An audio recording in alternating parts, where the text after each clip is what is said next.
My husband slid a cup of coffee toward me, his smile too rehearsed, his eyes too calm.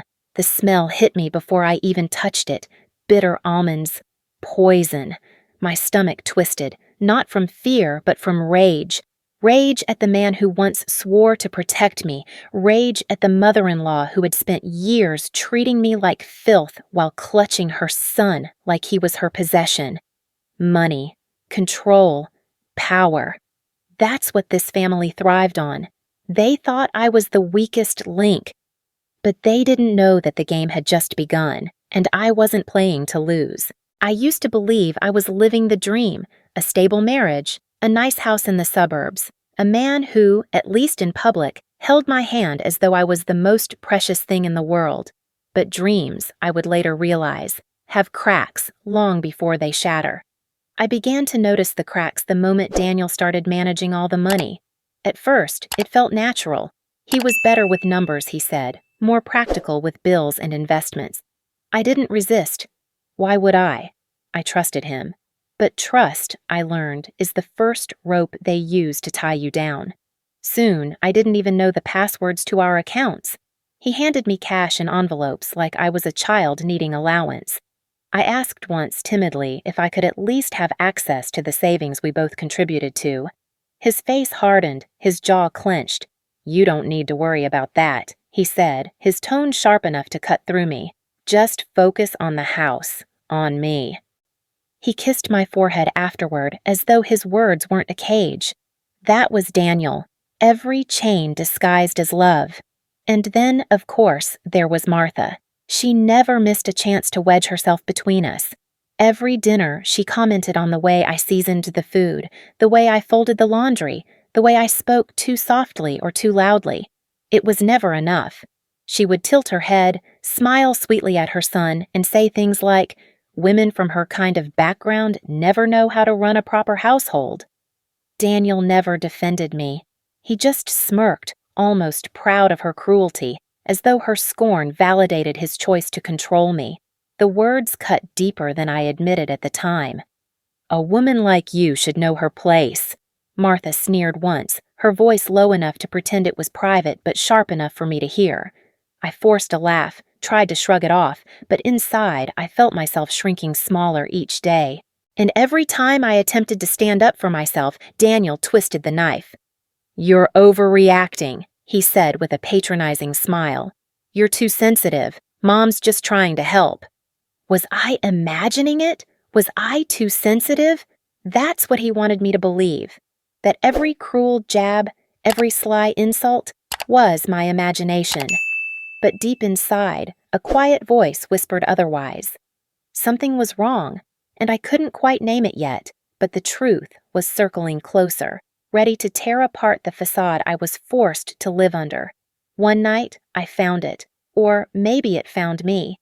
Daniel had left his phone on the kitchen counter, unlocked, glowing with a notification.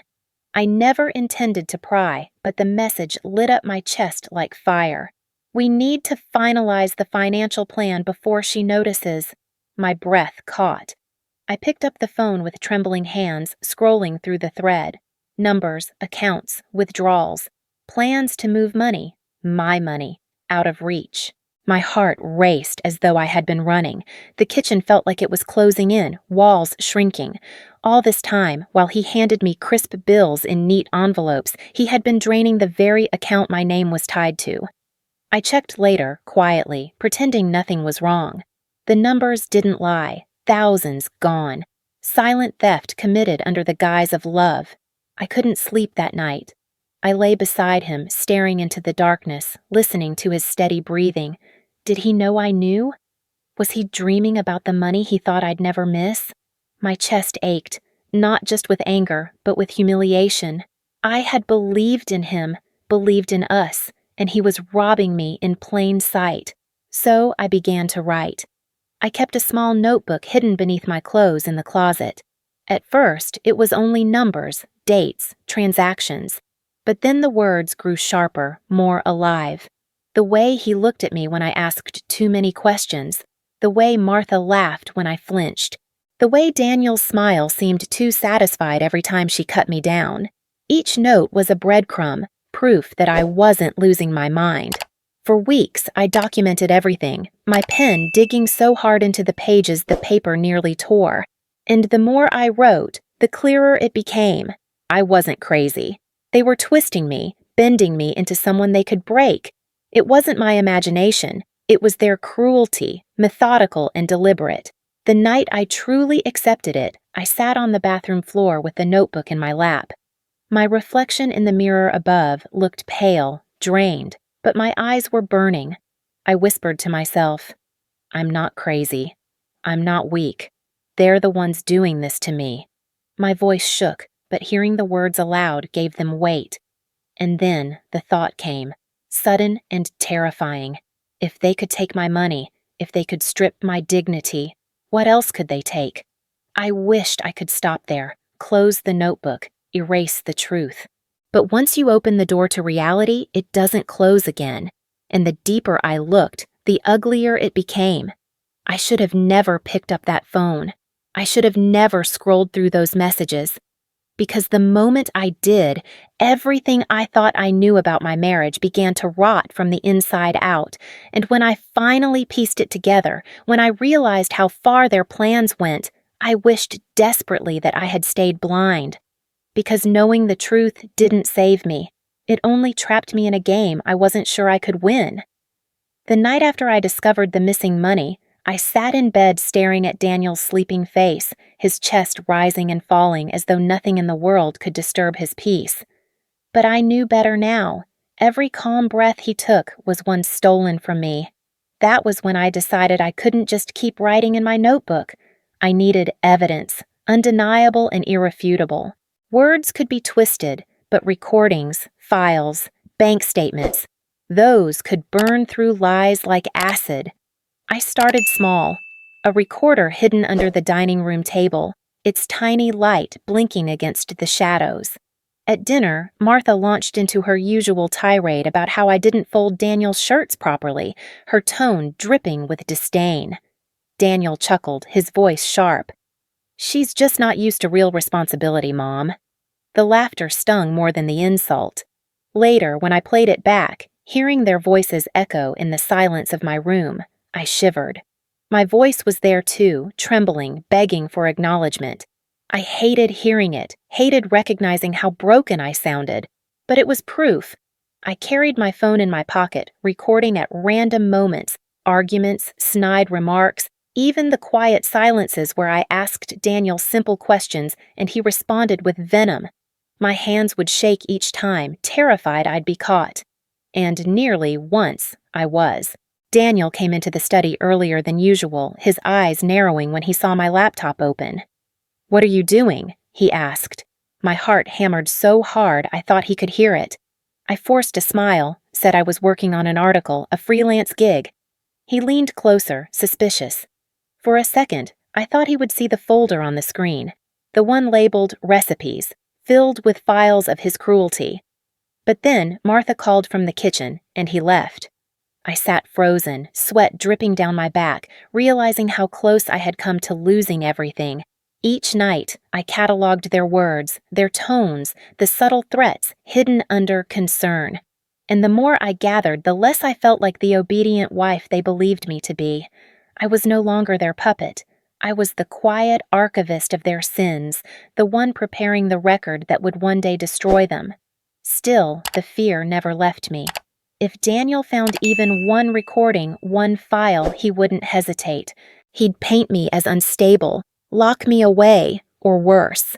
I lay awake many nights wondering, if he discovered what I was doing, would I even get the chance to fight, or would he end me before I opened my mouth? I knew I needed more than recordings. I needed allies, people who could stand with me when the time came. That thought led me to Jonathan, an old friend from college who had become a lawyer. We hadn't spoken in years, but desperation has a way of reviving old connections. I met him at a cafe, my hands trembling around the coffee cup. I told him pieces of the truth. Not everything, not yet, but enough. His eyes darkened as he listened. "Evelyn, if what you're saying is true, you need to start protecting yourself legally. Documentation is everything. Don't confront him, don't tip your hand. Let the law do the work." I nodded, relief flooding me. For the first time, someone believed me. Someone wasn't calling me crazy. After that, I sought the guidance of Dr. Keller, a therapist recommended by a mutual friend. Sitting across from her, I felt stripped bare. My voice cracked as I described the insults, the gaslighting, the suffocating control. She didn't look at me with pity. Instead, she leaned forward, steady and calm. "You're not weak, Evelyn. You're surviving. And survival is strength. But survival isn't the end goal. You deserve more than just enduring." Her words sank deep, a lifeline I hadn't realized I needed. That night, I cried for the first time in months, not from despair, but from the strange comfort of being seen. Step by step, I built my secret scaffolding. I opened a hidden bank account in a name Daniel didn't know, transferring small amounts whenever I could manage without raising suspicion. Each deposit was a tiny breath of freedom, money that meant one day I wouldn't have to beg or ask permission just to exist. I told no one, not even Jonathan. This was my insurance policy, my escape hatch. Days bled into weeks. Outwardly, I played the role perfectly, smiling at family dinners, nodding at Martha's every critique, pretending to laugh at Daniel's jokes. Inwardly, I was sowing seeds they couldn't see. Every insult was another entry in my files. Every stolen dollar was a reminder of why I was planning, and as I built this hidden world of protection, a strange thing happened. I started to feel less powerless. I wasn't free yet, but I wasn't completely trapped either. For the first time in years, I had a secret they didn't control, a weapon forged quietly in the dark. Still, a part of me trembled with doubt. Would it be enough? Could a few recordings, a secret bank account, and a couple of allies stand against Daniel's charm, his connections, his mother's venom? Or was I building a house of cards, one sharp breath away from collapse? I didn't know then. All I knew was that I had to keep going, because if I stopped, if I hesitated, I would lose everything, my money, my dignity, my freedom, maybe even my life. I told myself I was planting seeds of freedom, but as I closed my notebook one evening, staring at the neatly hidden recorder in my drawer, a chilling thought crept in. What if the harvest came sooner than I was ready for? Patience was never my strength before, but it became my lifeline. Every day I slipped into my costume, the cheerful wife, the dutiful daughter-in-law. At dinner, I laughed at jokes that cut me, pretending I didn't notice the venom behind them.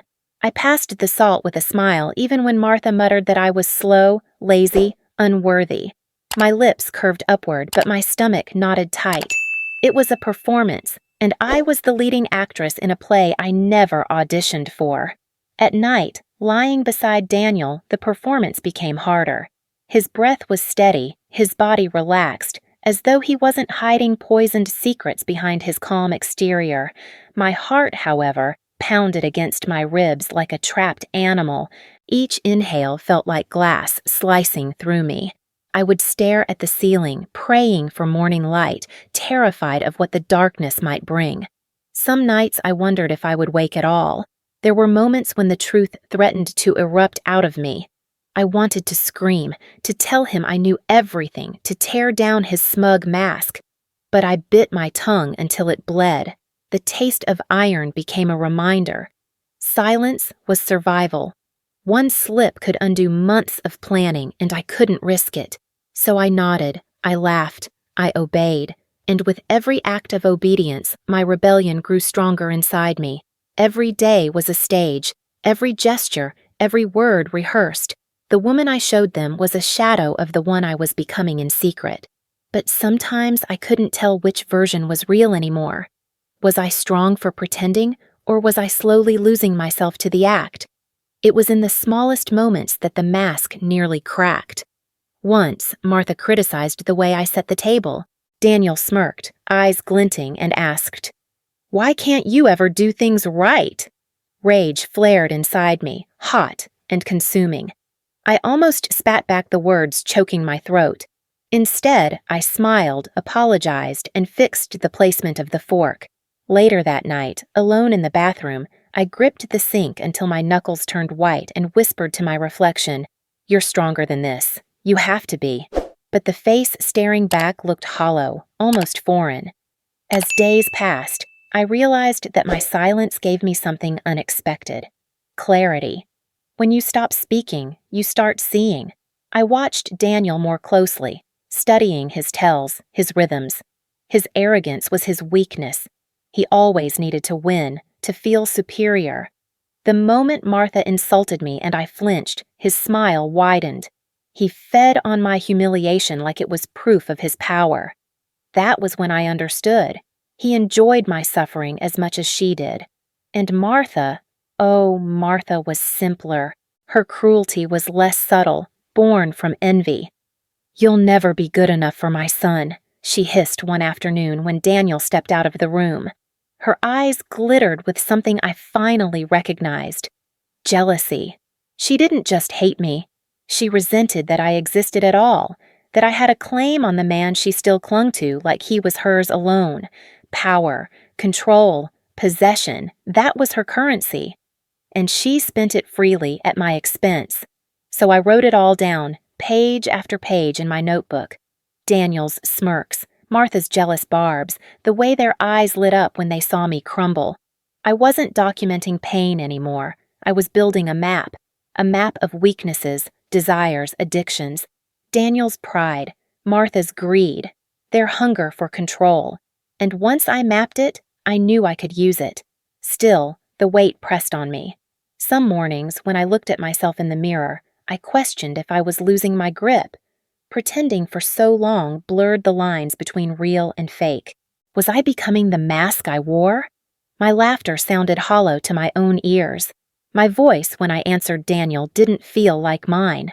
One night, I broke. Curled under the blankets, I whispered, "I can't keep doing this. I'm either strong or I'm going insane." The thought terrified me more than anything Daniel could do, because if I lost myself, then they had already won. But even in that lowest moment, the truth steadied me. I had to hold on, because for the first time, I wasn't just a victim. I was waiting, watching, learning.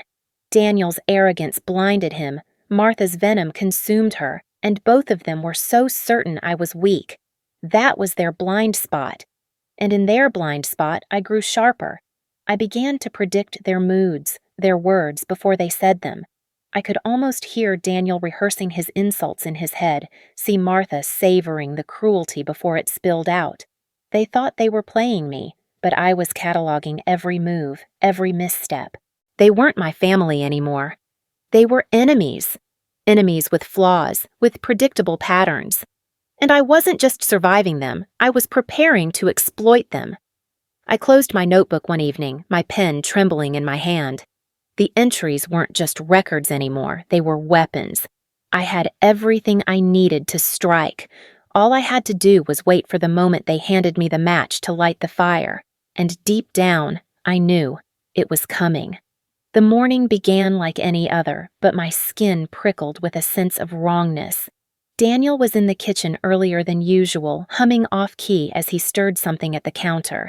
I watched from the doorway, my stomach tight, my instincts screaming. He turned toward me with a too bright smile and slid a steaming cup across the table. "For you," he said, his tone light but his eyes too calm, too measured. I sat down slowly, my hands folding in my lap. The moment the cup reached me, I smelled it, sharp, acrid, unmistakable, bitter almonds. My throat closed, my mind flashing back to a lecture from years ago, a professor's words echoing. "Cyanide smells like almonds." It was a detail I never thought would matter until this very moment. Daniel sat opposite me, leaning back with feigned ease, his lips twitching as though he was suppressing a grin. Martha entered then, her eyes gleaming as she took the seat beside him. "Such a devoted husband," she said sweetly, her voice cutting like glass. I glanced between them, and it was as though I could see the truth etched into their faces. Daniel's smirk was a mask for triumph.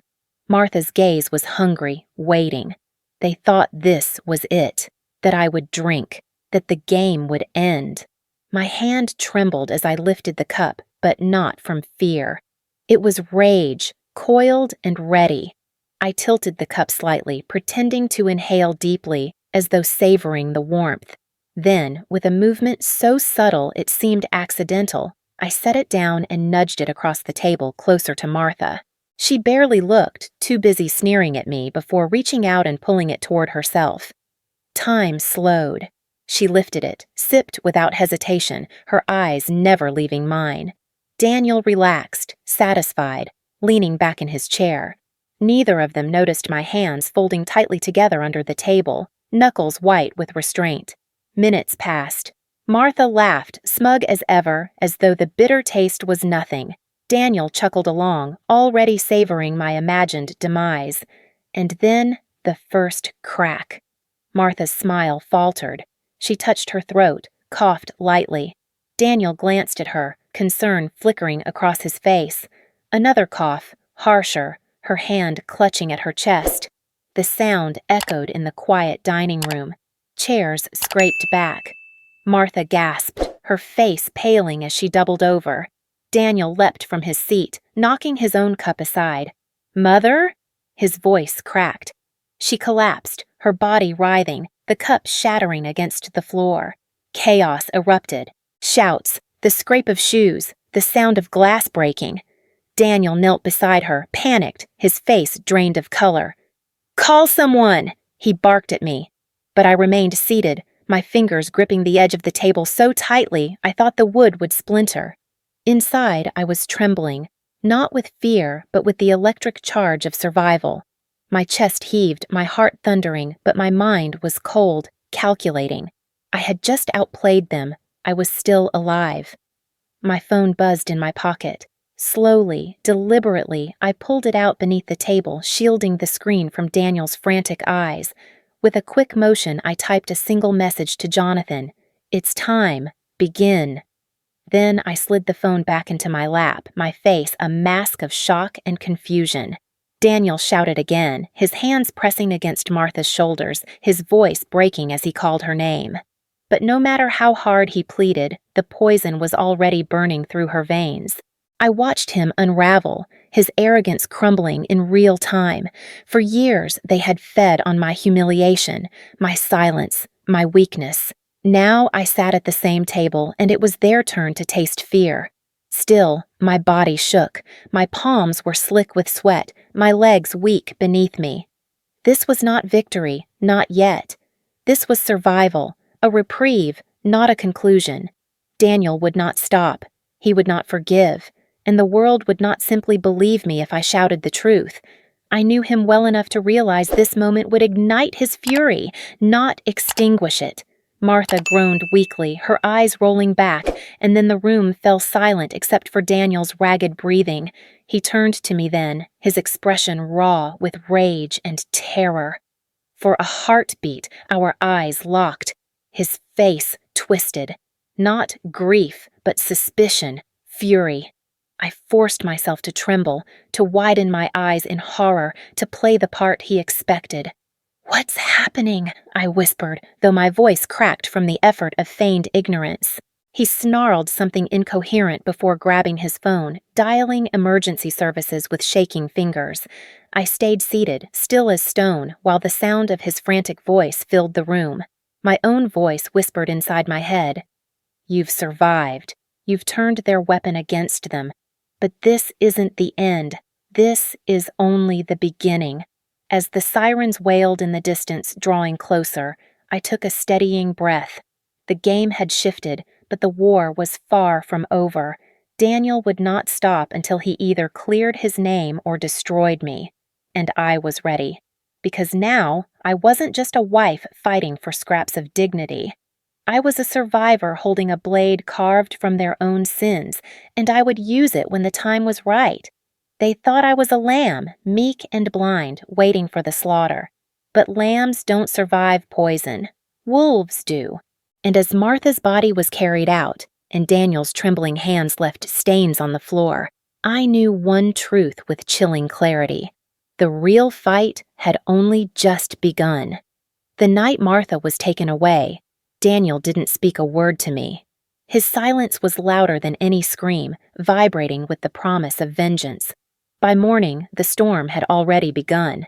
He stood in the kitchen, phone pressed to his ear, his voice trembling but purposeful. "She poisoned my mother. My wife tried to kill her." The words were like knives. He didn't hesitate, didn't falter. He framed me with the ease of a man who'd rehearsed the line long before he ever set that cup in front of me. Soon, his family arrived, sisters, cousins, relatives I barely knew, filling the house with their shrill voices and accusing eyes. "Monster!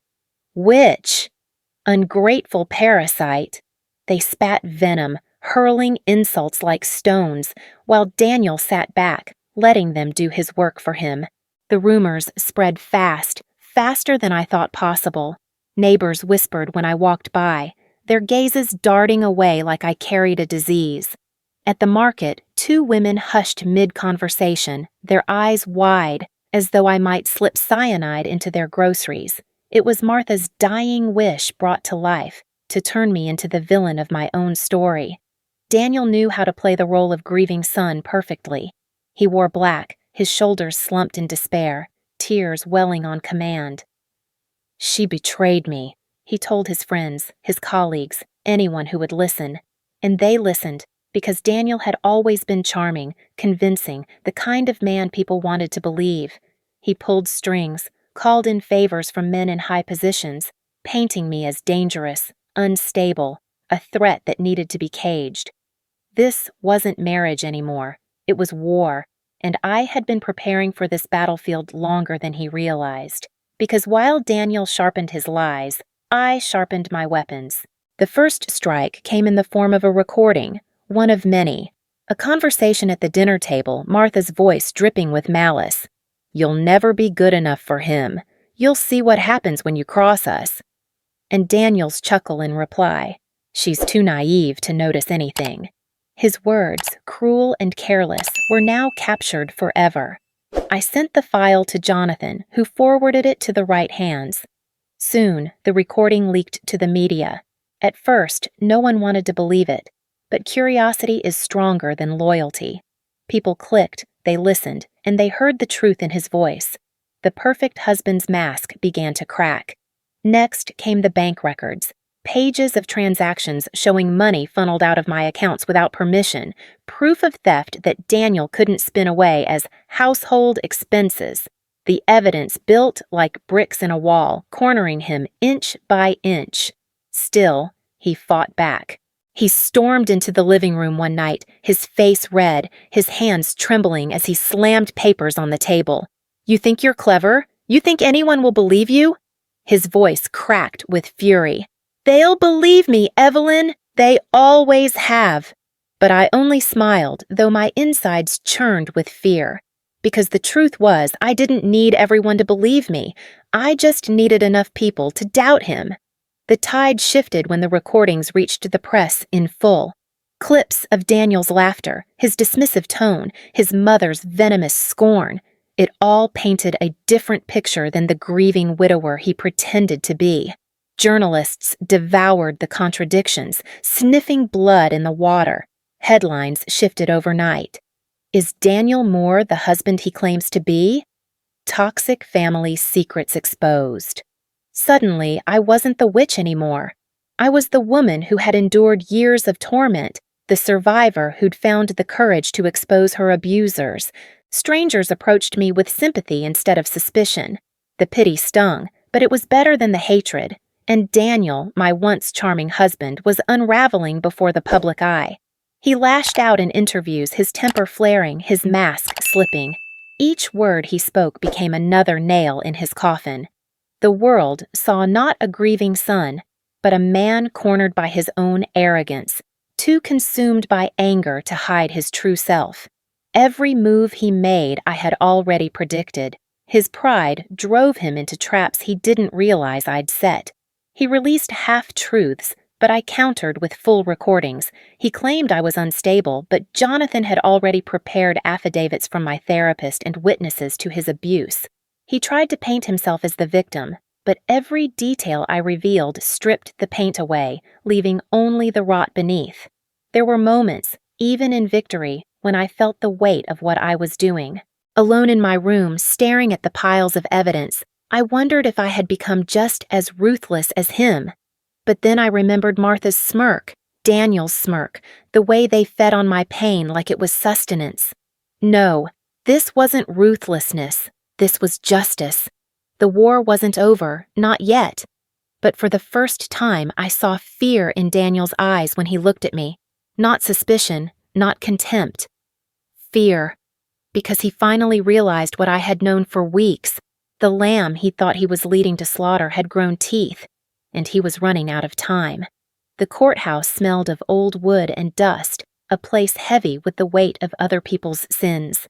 As I sat at the plaintiff's table, my palms pressed against the cool surface, I forced myself to breathe evenly.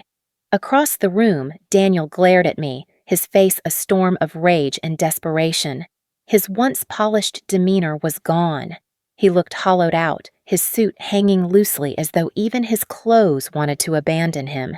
The judge entered and the room quieted. Evidence was laid out piece by piece. Recordings of Martha's venom, Daniel's mocking laughter, the bank records that proved his theft, and finally the toxicology report, cyanide detected in Martha's blood. Each exhibit was another brick in the wall closing in on him. I watched as the jury's expressions shifted, their eyes narrowing every time his voice played over the speakers. His charm couldn't reach them now. The truth was too loud. Daniel's attorney tried to spin the story, painting me as manipulative, a woman scorned, a liar who planted evidence. But the contradictions were too glaring. When Daniel took the stand, his mask slipped entirely. He shouted, denied, ranted about conspiracies, his words unraveling into incoherence. The more he screamed, the clearer it became to everyone in that room. He wasn't a victim. He was a predator caught in his own trap.